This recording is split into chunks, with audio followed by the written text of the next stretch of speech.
जी हाँ, नमस्कार, जय हिंद, वंदे मातरम। स्वागत है आप सभी का हमारे इस खास कार्यक्रम जो कि देश का सबसे बड़ा कवि सम्मेलन होने जा रहा है। देश का सबसे बड़ा कवि सम्मेलन इसलिए क्योंकि ये कवि सम्मेलन चलेगा आज अभी से अगले दिन 24 घंटे तक, और इस कार्यक्रम में बहुत सारे कवि इकट्ठे होंगे, बहुत सारे देशभक्ति के नगमे आप लोगों को सुनने को, देशभक्ति कविताएं आपको सुनने को मिलेंगी, और उन शहीदों के लिए, क्योंकि आज कारगिल विजय दिवस है। आज के दिन हम इसलिए मना पा रहे हैं क्योंकि बहुत सारे वहां कश्मीर में बर्फ के नीचे दब गए थे जिन्हें हम जानते भी नहीं हैं। उनको सलाम करने के लिए आज हमने इस कार्यक्रम को आयोजित किया है, और इस कार्यक्रम को करके उन शहीदों को श्रद्धांजलि देने के लिए हमारे पास देश के अलग अलग कोनों से बहुत से कवि इकट्ठे हुए हैं जो कि अपने तरीके से, अपने स्टाइल में, अपने काव्य माध्यम से, अपने शब्दों के माध्यम से श्रद्धांजलि पेश करेंगे, श्रद्धांजलि पेश कर और सलाम करेंगे उन सैनिकों का जो सैनिक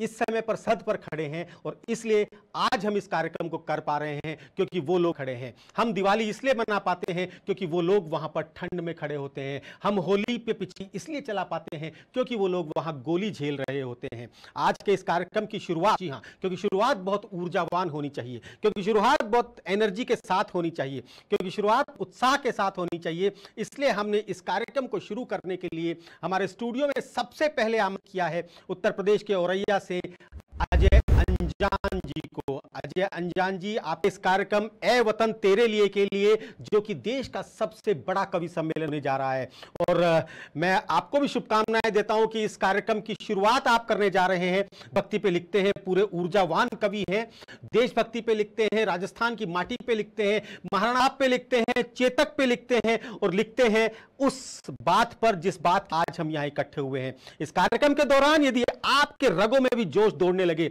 आपके हृदय भी अगर हथेली पर आकर लगे, तो कमेंट में जय हिंद वंदे मातरम लिखना ना भूलिएगा। आइए स्वागत करते हैं अजय जी का। बहुत बहुत स्वागत है, नमस्कार। बहुत धन्यवाद भाई साहब, और मैं बहुत आभार हूं अपडेट इंडिया का कि एक ऐसे दिवस पर उन्होंने इस कार्यक्रम का सिलेक्शन किया। इस कार्यक्रम करना अपनी जिम्मेदारी समझी, जिनके ऋण हमारे ऊपर है। जी बिल्कुल, जैसा आपने कहा कि वो थे तो हम, हाँ। हमारी दिवालियां, हमारी होलियां, हमारी ईदें, हमारे गुरु पर्व इसलिए कि वो वहां खड़े हुए हैं। आपने बहुत अच्छा कहा, कार्यक्रम का आगाज आपने अंजाम से किया है, अजय अंजाम किया है, इसके लिए भी मैं आपका बहुत आभारी हूं। और सच में शहादत होना एक चीज है, लेकिन उस बीच जो जोश था, मैं अभी एक कर्नल से इंटरव्यू सुन रहा था, उसमें उन्होंने कहा कि एक बम विस्फोट में कारगिल युद्ध के दौरान एक सैनिक का हाथ यहां से कट गया, और सीधा हाथ कट गया, सीधे हाथ पे वो घड़ी बांधे हुए था, उसने उल्टे हाथ से अपना हाथ पकड़ के कंधे पर, पीछे से किसी सैनिक ने पूछा कि समय कितना हुआ है। उस बंदे का आप जिंदा दिली, सैनिक की जिंदा दिली देखना और सलूट करना, इस कार्यक्रम को खोलना। उन्होंने पूछा पीछे से समय कितना है, जिस सैनिक का हाथ कटा था बम विस्फोट में, उसने कहा प्यारे भाई पीछे ही तो खड़ा, सीधे हाथ की रिस्ट तो पीछे ही है, तू देख ले घड़ी में कितना। क्या बात है, क्या ये बात है, हमारे सैनिक हैं, ये का जोश है। तब ये जो किशोर निकलते हैं राजस्थान की गलियों में, उत्तर प्रदेश की गलियों में, क्या भावना लेकर के सेना की तैयारी करते हैं। मैं यहीं से उनको सलाम कर प्रणाम करते हुए अपनी काव्य पाठ की शुरुआत करना। जी हाँ, बिल्कुल बिल्कुल, आगाज बहुत अच्छा है, अंजाम खुदा जाने, परंतु अंजाम की परवाह जब सैनिक नहीं करते तो हम क्यों करेंगे। आज सलाम इन कवियों के नाम भी है क्योंकि ये हिंदी कवि सम्मेलनों को किए हुए हैं, हिंदी को जिंदा किए हुए हैं, और जिस प्रकार से लोग आप लोगों के फैन हैं सोशल मीडिया, अगर कोई चीज सबसे ज्यादा चलती है तो वो चलती है कविता। एग्जैक्टली जी, बिल्कुल, कविता, और उस कविता में भी देशभक्ति का रंग है, तब तो फिर उसका ढंग ही अलग हो जाता है और उसकी उमंग ही अलग हो जाती है। तब मैं 4 पंक्तियों से शुरुआत करता हूं। यूं कहा कि चल के सरहद पे कभी बर्फ पे लेटा जाए। लोगों ने पूछा क्यों दौड़ते हैं ये बच्चे, उनके मन की भावना क्या रहती है। चल के सरहद पे कभी बर्फ पे लेटा जाए, सबके घर से ही कोई फौज में आ जाए, सिर्फ इतना सा मेरा स्वप्न है मेरे ईश्वर, सिर्फ इतना सा मेरा है मेरे ईश्वर, मौत जब भी हो तिरंगे में लपेटा जाए। क्या बात है, मौत तिरंगे में लपेटा वंदे मातरम। ये तिरंगे की भावना को, तिरंगे को अपने शरीर पर धारण करना और उसके प्रति अपने मन का उद्गार व्यक्त करना, यही देशभक्ति की कविता है। क्योंकि ये जीवन जीते हैं सुनील सर, जो पूरी जिंदगी एक इतिहास बन जाता। चार पंक्तियां और यहीं से कहना चाहता हूं कि जीवन पोथी के हर पन्ने अभिमान लिखा निकला। क्या बात है? सैनिक का जीवन क्या है? जीवन पोथी के हर पन्ने अभिमान लिखा निकला और रक्त की बूंद बूंद पर बस बल लिखा निकला। जिस्म हटाकर जब शहीद का देखा हमने पर्वत, जिस्म हटाकर जब शहीद का देखा हमने पर्वत की पर लाल लहू से हिंदुस्तान लिखा निकला। श्वेत बर्फ पर लाल से हिंदुस्तान लिखा निकला। वाह, ये जिंदगी हमारे सैनिकों ने जी है। बहुत बढ़िया। एक कवि अगर इस देश से चाहे, अगर अपनी स्वर्ग को देने वाली माता सरस्वती से क्या चाह सकता है? कार्यक्रम की शुरुआत चूंकि हमारे मंची परंपरा में भी है कि उस अधिष्ठात्री मां शारदा को हम पहले स्मरण करते हैं, तो एक वीर रस का कवि तो क्या मांगेगा। वहीं से एक छंद निवेदित करता हूं कि देश में वो देशभक्त पाल दीजिए मां, देश प्रेम की दिलों में ज्वाल लगने लगे, कर्म से और धर्म से अखंड आज हर युवा ही लाल बाल पाल। बेटियों को शक्ति का वो बीज मंत्र दीजिए कि वैश्यों को काली का कराल लगने लगे। वीरता प्रदान कीजिए सुतों को मात, बच्चा बच्चा अंजनी का लगे। क्या बात है, क्या बात है, क्या बात है। वाह वाह वाह। और कैसे बेहतर शुरुआत। आज तमाम खेमेबाजियां जाति के नाम पर, धर्म के नाम पर, संप्रदाय के नाम पर नहीं है। तब एक कवि क्या मांगता है कि आज जयचंद नहीं, कोई फेर फंदुओं से कृष्ण और राम मांगता है देश।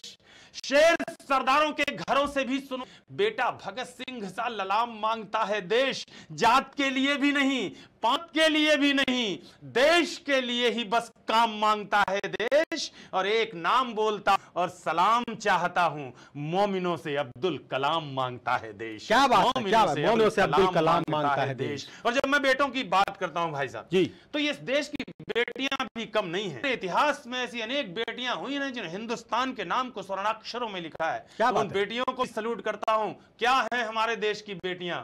बात हो पवित्रता की तो यह मानिए कि बेटियां ये गंगा वाला पानी बन जाएंगी।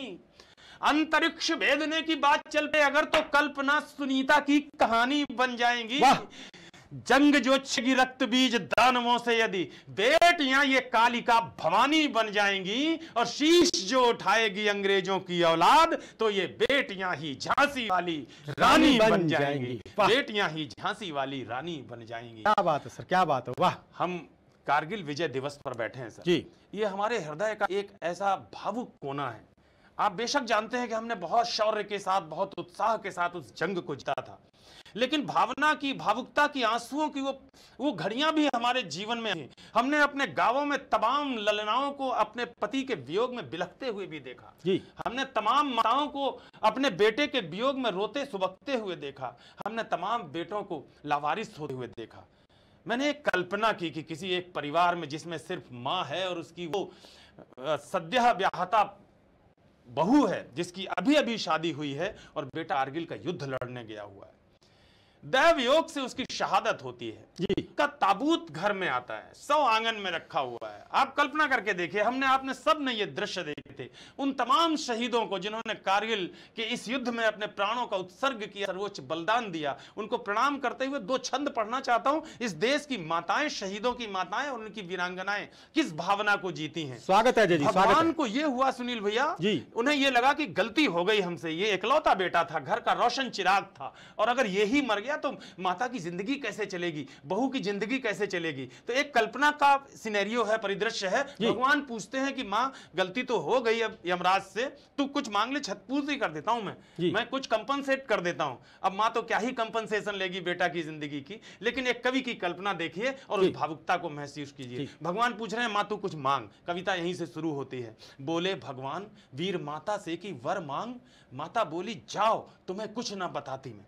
बोले भगवान वीर माता से कि वर मांग, माता बोली जाओ तुम्हें कुछ ना बताती मैं। शत्रु यदि होता जो समक्ष तो ये होता आज, वक्ष चीर उसके ही रक्त में नहाती मैं। आपसे शिकायत यही है प्रभु एक मेरी, आपसे नहीं कभी भी कुछ भी छिपाती मैं। अरे बेटा बस एक दिया, काश होता एक और, उसको भी देश की सुरक्षा में पठाती मैं। क्या बात है, क्या बात है, भगवान क्या को बात लगा- है, क्या बात है। भगवान को लगा कि माँ तो नहीं मांग सकती कंपनसेशन, मेरा प्रश्न ही गलत जगह हो गया। मुझे उस बहू से पूछना चाहिए जो 3 माह पहले इस बेटे की अर्धांगिनी बनी और आज वो अपने मांग का सिंदूर छुटा रही है, अपने हाथ की हथेली की मेहंदी छुटा रही है। भगवान ने उससे पूछा और बहू ने जो जवाब दिया है, ले हिंदुस्तान, अगर आपको लगे कि हिंदुस्तान की वीरांगनाएं, सैनिक की विधवाएं, सैनिक की पत्नियां और उनकी जीवनी शक्ति ऐसा जवाब भगवान को भी दे सकती हैं, तो जरा सल्यूट करना उन वीरों को। भगवान ने पूछा बहू से, बोल बेटा तू ही बोल, क्या मैं तुझे दान करूं? बहू बोली, अब ना कोई दंगा मुझे चाहिए।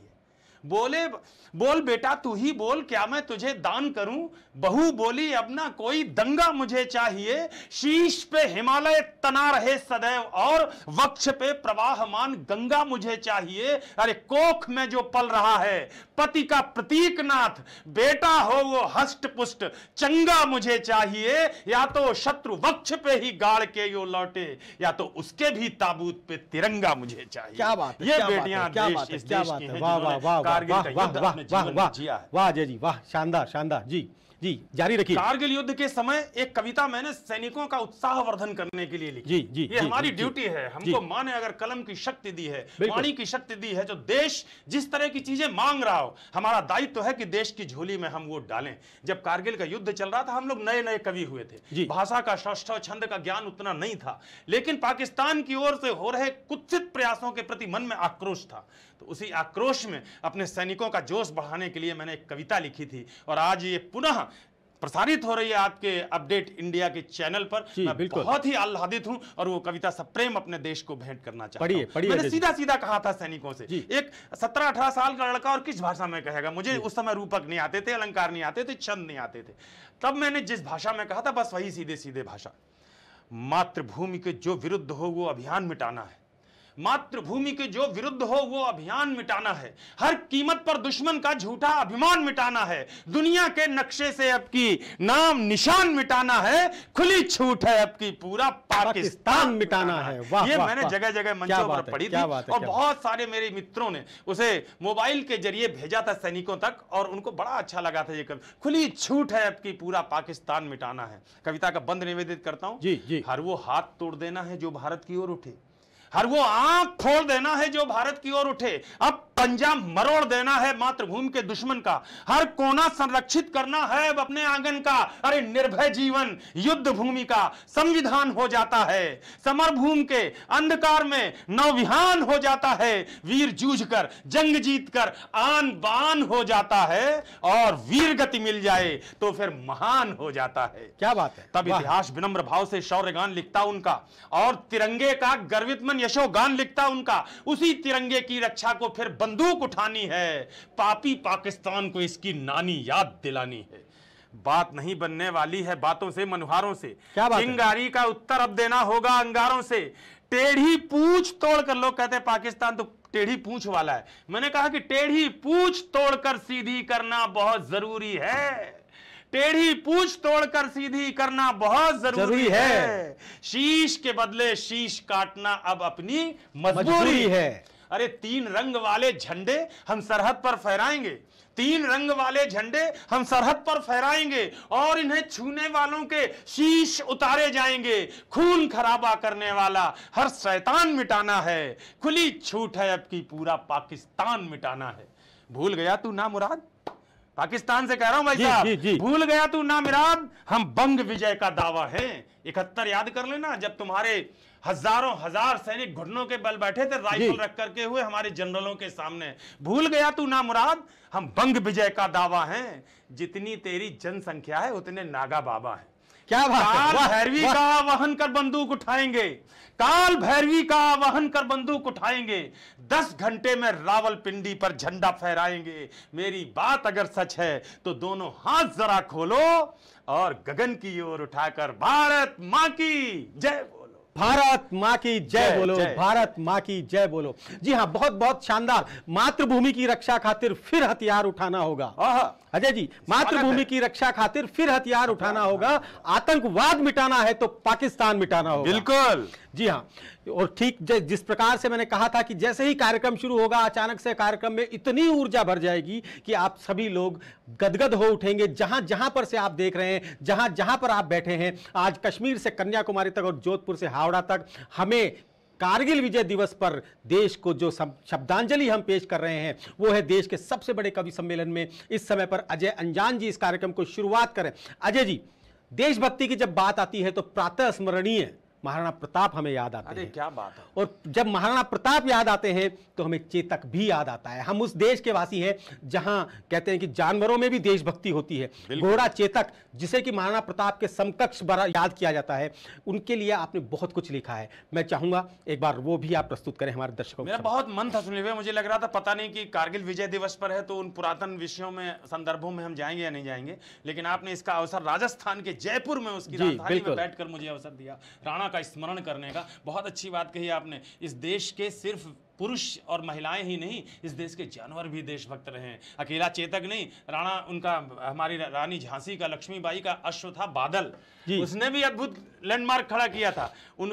उनका एक हाथी भी था राम प्रसाद, उसने भी लैंडमार्क एक खड़ा किया था, वीरता का, ओज का एक बड़ा काम किया था। तो इन जानवरों ने काम जब किया है तब उनका हम स्मरण ना करें वीर रस की कविता में, ऐसा होना नहीं चाहिए। राणा के मार्फत में अपने चेतक को एक श्रद्धांजलि यहाँ राजस्थान में बैठकर देना चाहता हूं।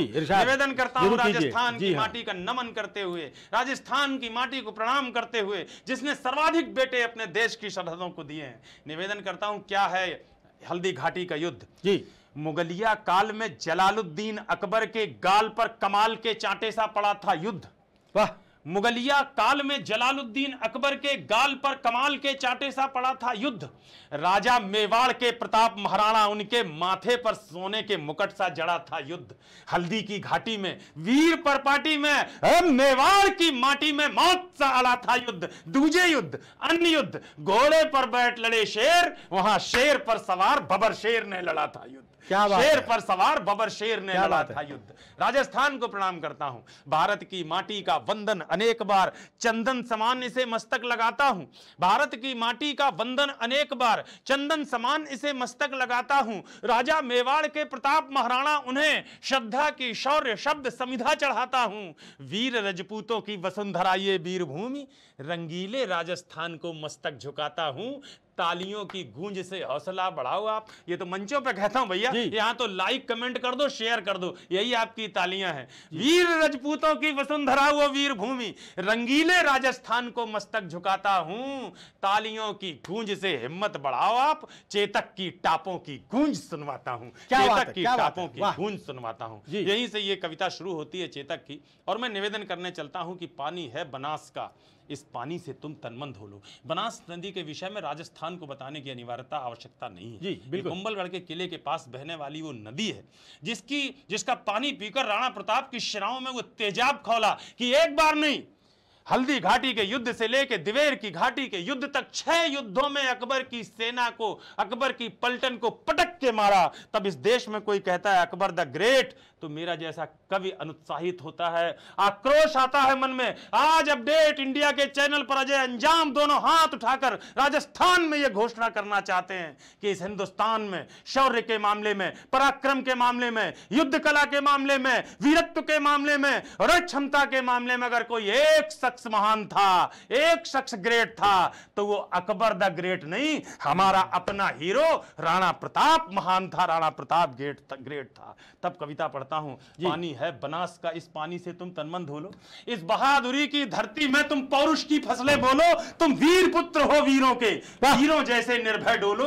बस एक धर्म है देशभक्ति, तुम उसके अनुयायी हो लो। है प्यार अगर इस धरती से तो फिर दोनों बाजू खोलो। राणा चेतक के साथ साथ भारत माता की जय बोलो, भारत माता की जय बोलो। कौन थे राणा प्रताप जी? सुनील जी, मैं सोचता था कि राणा प्रताप को तो सभी जानते होंगे। एक दिन मैं एक कार्यक्रम में गया तो वहां आकर के एक बेटे ने मुझसे कहा कि आपको पढ़ के मैंने जाना कि चेतक कौन था। तो मुझे लगा कि मेरी जिम्मेदारी है कि पूरे हिंदुस्तान में इसको पढ़ना चाहिए। जो सूरज के आगे चलता जी, जो सूरज के आगे चलता, वो उस रथ का हकवैया था जो नाव डूबती जाती थी वो उसका प्रबल खेवैया था। उस नरनाहर ने मातृभूमि का पूरा कर्ज उतारा था। राणा प्रताप मेवाड़ गगन पर चमका एक सितारा था। ये उदय सिंह राणा का सुत बचपन से ही अभिमानी था।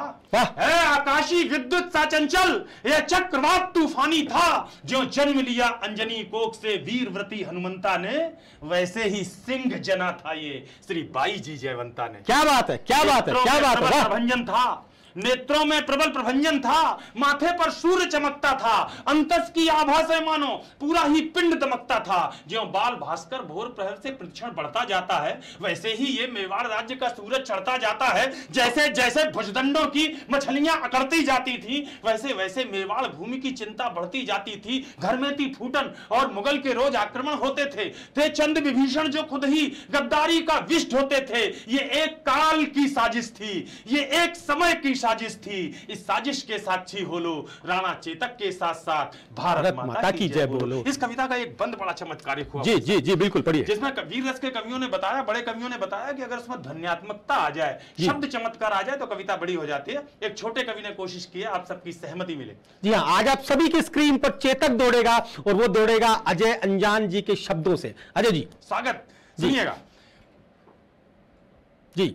मुगलों के राजा अकबर ने षड्यंत्र रचा आघाती था, लेकिन प्रताप का तेवर भी तेजाबी था, प्रतिघाती था। अकबर ने राजा मान सिंह को सेनापति बनवाया था, रजपूती सेना के खिलाफ रजपूतों को भड़काया था। रणक्षेत्र बनी हल्दी घाटी, चतुरंग शत्रु अड़ी अड़ी हुई, उसके विरुद्ध थी राणा की बलिदानी सेना खड़ी हुई। इस बीच युद्ध के शंख बजे, आपका ध्यान मिले, इस बीच युद्ध के शंख बजे, ढोल बजे, मृदंग बजे, घड़ियाल बजे, घन घन घन, जुझारू युद्धक जंग बजे, बज उठी तेग तलवार बजी, मुगदर बरछी करवार बजे, बंदूकों की शहनाई संग, तोपों के मुखर से तार बजे, दोधारी बाजी खन्न खन्न, छुरियां छम छम छम छाप बजी, झन झन झनाक झन चंद्रहास, दुश्मन की गर्दन नाप बजी, धनुषों की डोरी धन धन और तीर बोलते सन सन, घोड़ों की घंटी टन टन, हाथी का घंटा घन घन। अरे सिर कटकर गिर जाते थे पर लोथे ही अड़ती रहती थी और कहीं विलक धड़ से होकर बस बाजू लड़ती रहती थी। क्या बात है, क्या बात है, वाह वाह वाह। जिसको भभोड़ देता चेतक, क्या बात है, जिसको भभोड़ देता चेतक, उसका बख्तर कट जाता था। जिसको भाला घुस जाता था, गुब्बारे सा फट जाता था। वो नीले घोड़े का सवार तूफान दिखाई देता था। जिस ओर निकल जाता चेतक, शमशान दिखाई देता था। चेतक को लाने की कोशिश करता हूं आज अपडेट इंडिया के स्टूडियो में, स्टूडियो के माध्यम से पहुंचाने की कोशिश करता हूं। स्वागत है, स्वागत है, स्वागत है, बहुत बढ़िया। वो नीले घोड़े का सवार तूफान दिखाई देता था। जिस ओर निकल जाता चेतक, शमशान दिखाई देता था। टप टप टपाक, टप टप टपाक, टप टप टपाक, टप टप टपाक, टप टप टपाक, टप टप टपाक, पदचाप सुनाई देती थी। चेतक दिखता थोड़ी ना था, बस टाप सुनाई देती थी। चेतक दिखता थोड़ी ना था, बस टाप सुनाई देती थी। वाह वाह वाह। उस नीले घोड़े का कौतुक, उस नीले घोड़े का कौतुक देखो, अपनी आंखें खोलो, राणा चेतक के साथ साथ भारत माता की जय बोलो। इस कविता का एक और आग्नेय बंद हुआ जी। इसमें कुछ चमत्कारिक पंक्तियां मां की कृपा से मेरे हिस्से में, मेरे झोले में आई जी। वो पंक्तियां, वो बंद आपको निवेदित। जी बिल्कुल बिल्कुल बिल्कुल पढ़िए। भैरव बन गया त्रिशूल और दोधारी चंडा बन बैठी, फिर रक्त बीज बन गए मुगल, बरछी चामुंडा बन बैठी। बैरी को तक्षक थे प्रताप, फुंकार बन गया था चेतक। थी सूखी घास मुगल सेना, अंगार बन गया था चेतक। अरे मुगलों की अभिमानी घुड़की पल में पुकार हो जाती थी। ऐसे ऐसे योद्धा थे, अकबर सोचता था कि इनकी दम पे तो हम आराम से जीत लेंगे। राणा ने घोड़े से एक छलांग लगाई, अपनी तलवार का एक प्रहार ऐसा किया कि एक ही प्रहार में अपना उनका कवच कटा, माथा कटा, सिर कटा, धड़ कटा और तो और घोड़े के भी दो टुकड़े होकर रण क्षेत्र में पड़े थे। ऐसे महान राणा प्रताप की कविता निवेदित करने चलता हूं। भैरव बन गया त्रिशूल और दोधारी चंडा बन बैठी, फिर रक्त बीज बन गए मुगल, बरछी चामुंडा बन बैठी। बैरी को तक्षक थे प्रताप, फुंकार बन गया था चेतक। थी सूखी घास मुगल सेना, अंगार बन गया था चेतक। अरे मुगलों की अभिमानी घुड़की पल में पुकार हो जाती थी। जब तक वो अल्लाह कहते थे तलवार पार हो जाती थी। बैरी के सर पर था चेतक, आंखों के आगे था चेतक, छाती के भीतर था चेतक, आंखों के आगे था चेतक, हाथी के ऊपर था चेतक, थल में चेतक, जल में चेतक, छल में चेतक, बल में चेतक, लोहू की नदियां बहती थी, नदिया की कलकल में चेतक, पानी पर चेतक दौड़ रहा, चेतक चलता अंगारों में, वाणी पर चेतक डोल रहा, चेतक घुस गया विचारों में। अरे राणा पर होता वार अगर तो तुरंत झुकाई देता था अपना प्यारा चेतक। राणा पर होता वार अगर तो तुरंत झुकाई देता था। यदि यहां डूब जाता चेतक तो वहां दिखाई देता था।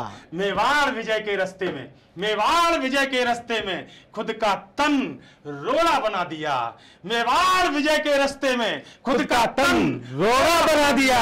अरे चेतक योद्धा बन गया और मुगलों को घोड़ा बना दिया। क्या बात है, क्या बात गया और मुगलों को घोड़ा बना दिया। चेतक वाह, कहता रणचंडी से जी, चेतक कहता रणचंडी से, आओ अपना खप्पर धो लो। राणा चेतक के साथ साथ भारत माता की जय बोलो। थी बाघ मुक्त नीली आंधी मर्जी से पांव उठाता था। राणा के एक इशारे पर चेतक फौरन मुड़ जाता था। बैरी सेना के सागर में चेतक तैराकी करता था, जाते जाते मुड़ जाता था, बेहद चालाकी करता था। जिसके सीने पर चेतक की तगड़ी टापें पड़ जाती थी, उसकी छाती में भाले सी दोनों टांगे गड़ जाती थी। तभी अचानक मानसिंह हाथी असवार नजर आया। राणा के संग चेतक की भी आंखों में खून उतर आया। राणा कोई कौतुक करते इससे पहले वह घूम गया। अगली टांगों का प्रबल बार हाथी का मस्तक चूम गया। आघात अश्व का भारी था, सहकर हाथी लड़खड़ा उठा। इतने में राणा का भाला विद्युत जैसा गड़गड़ा उठा। गद्दार ठहर जा, पूर्ण हुए सब पाप तुम्हारे लगते हैं। तू भूल गया रणकौशल में हम बाप तुम्हारे लगते हैं। तू भूल गया रणकौशल में हम बाप तुम्हारे लगते हैं। मच गई खलबली मुगलों में, राणा राणा का शोर उठा। घनघोर समर के अंधकार में जैसे कोई भोर उठा। आगे करुणा का सागर है, आगे करुणा का सागर है। इस करुणा में थोड़ा रो लो। राणा चेतक के साथ साथ भारत माता की जय बोलो। भैया इस कविता का आखिरी बंद मैंने स्याही से नहीं लिखा है, ये रोशनाई से लिखा हुआ बंद नहीं है। इस कविता का आखिरी बंद जिसमें चेतक अपने मालिक के लिए शहादत देता है, अपनी कुर्बानी देता है, वो बंद मैंने अपने आंसुओं से लिखा है। अगर इस देश में एक घोड़े को, एक अश्व को हम एक सैनिक मान सकें तो उसी भावना के साथ श्रद्धांजलि हम उसे भी देते चलें जिस भावना से हम अपने वीर बेटों को देने के लिए आज इस मंच पर एकत्र हुए। अंतिम बंद निवेदित करता हूं आप सबसे विदा। स्वागत है, स्वागत है, स्वागत है। राणा के प्रबल प्रहारों का न तोड़ दिखाई देता था, ना हल्दी घाटी में चेतक का जोड़ दिखाई देता था। संख्या बल में अकबर का दल राणा के दल से भारी था। 1/7 का रेशियो था। जो नए बच्चे सुन रहे हो आज अपडेट इंडिया के माध्यम से वो जाने, मुगलों के 7 सैनिक थे और हमारा राजस्थानी मेवाड़ी एक योद्धा था। और इसके बावजूद जो काम हुआ, राणा ने जो काम किया वो मैं आपको निवेदन करना चाहता हूं। मुगलों राणा के प्रबल प्रहारों का ना तोड़ दिखाई देता था जी, ना हल्दी घाटी में चेतक का जोड़ दिखाई देता था। संख्या बल में अकबर का दल राणा के दल से भारी था। हजारों घाव लगे थे पर राणा का हमला जारी था। घिर गया श्रगालों में नाहर, राणा को संकट बूझ गया। पर एक लिंग का हठी पूत दोधारी लेकर जूझ गया। इतने में झाला आ पहुंचे, झाला मन्ना, झाला मानसिंह बड़ी सादगी वाले। इतने में झाला आ पहुंचे, बोले राणा प्रस्थान करो, तुमसे कल को आशाएं हैं, कुछ उसका भी तो ध्यान करो। राणा बोले रण में झाला मैं इंच इंच कट सकता हूं। रण क्षेत्र में खड़े हुए एक राजस्थानी योद्धा की हुंकार सुने हिंदुस्तान। राणा बोले रण में झाला मैं इंच इंच कट सकता हूं, पर पैज भवानी तुलजा की मैं कभी नहीं हट सकता हूं। क्या बात है। एक लिंग का नाम लिया झाला मन्ना ने, तब एक लिंग का नाम लिया, दे घोर शपथ झाला बोले। जी जी जी जी हाँ, जारी रखिए। दुश्मन का वार लिया खुद पर, होकर लथपथ झाला बोले, इनको मैं धूल चटा दूंगा, इनको मैं धूल चटा दूंगा, इनको मैं धूल चटा दूंगा, देखो तुम कल के मंगल को। झाला ने कसम दिलाई तो ये जो उल्टे हाथ से इतिहास लिखने वाले लोग हैं ना सर जी, ये कहते हैं कि राणा किसी भय से चले गए थे। सच्चाई क्या थी आज अजय अंजाम बताना चाहते हैं। इतने में राणा बोले रण में झाला मैं इंच इंच कट सकता हूं, पर पैज भवानी तुलजा की मैं कभी नहीं हट सकता हूं। तब एक लिंग का नाम लिया। इतनी बड़ी शपथ अगर कोई दे देगा राजस्थान के किसी बेटे को, तब एक लिंग का नाम लिया, दे घोर शपथ झाला बोले, दुश्मन का वार लिया खुद पर, होकर लथपथ झाला बोले, इनको मैं धूल चटा दूंगा। देखो तुम कल के मंगल को। झाला ने कसम दिलाई तो राणा चल निकले जंगल को। अरे बढ़ते बढ़ते राणा मग में 21 गज का नाला आया। चेतक का तन था लस्त पस्त, लेकिन जैसे ज्वाला आया, अपनी पूरी ताकत समेत चेतक फल्लांग लगा बैठा। राणा की रक्षा करने को अंतिम छलांग लगा बैठा। उस नील अश्व ने स्वामी भक्ति का पाठ सभी को सिखा दिया। करवट लेकर बेजान शीश राणा चरणों में टिका दिया। फिर लगा अचानक घोटक ने जैसे अपना मुंह खोला हो। चलते चलते जैसे शहीद चेतक ने बस ये बोला हो, मालिक मालिक मालिक मेवाड़ घराने का मैं कर्ज चुका कर जाता हूँ। मालिक मेवाड़ घराने का मैं कर्ज चुका कर जाता हूँ। माथा सहलाकर विदा करो, मैं फर्ज निभा कर जाता हूँ। बस एक प्रार्थना है स्वामी, बस एक निवेदन है स्वामी, दुश्मन का सिद्ध षड्यंत्र न हो। जब तक चेतक की याद रहे, मेवाड़ मेरा परतंत्र न हो। क्या बात है, क्या बात है, क्या मेरे बेटे भैया, चेतक मेरे बेटे भैया। हर हाल वीर चीत्कार उठा। चेतक को बाहों में भरकर वो घायल शेर पुकार उठा। चेतक तेरी बलिदान कथा हिंदुस्तान भी गाएगा, गाएंगे श्याम नारायण भी, हर नौजवान भी गाएगा। चेतक तेरी सौगंध मुझे दुश्मन का नाम नहीं होगा। चेतक तेरी सौगंध मुझे दुश्मन का नाम नहीं होगा। जब तक ये राणा जिंदा है, मेवाड़ गुलाम नहीं होगा। और एक वचन मेरा भी है अंतिम पंक्ति पर विदा करना। जिन लोगों ने राजस्थान के तमाम चौराहों पर चेतक और राणा की मूर्ति देखी हो, उस मूर्ति से एक पंक्ति मिली है, अजय अंजाम को निवेदित करता हूं। चेतक तेरी सौगंध मुझे दुश्मन का नाम नहीं होगा। जब तक ये राणा जिंदा है, मेवाड़ गुलाम नहीं होगा। और एक वचन मेरा भी है, जिसकी प्रतिपूर्ति नहीं होगी।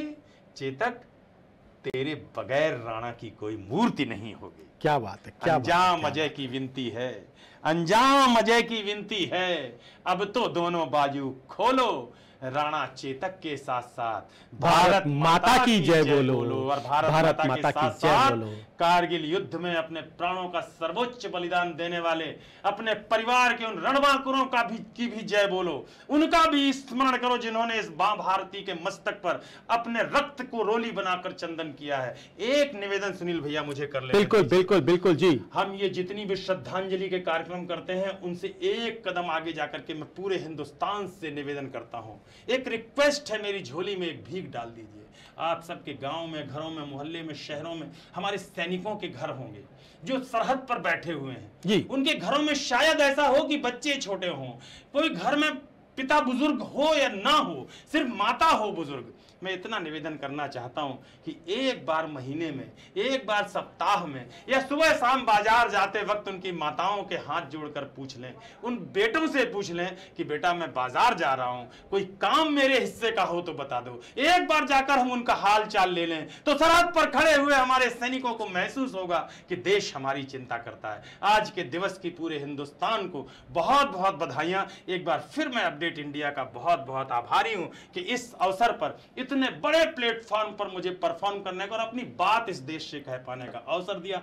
बहुत बहुत धन्यवाद, बहुत बहुत आभार। भारत माता की जय, वंदे मातरम। बहुत बहुत धन्यवाद अजय जी, बहुत बहुत धन्यवाद। आप एकदम से आपने हमें सबको हल्दी घाटी में महसूस करवाया।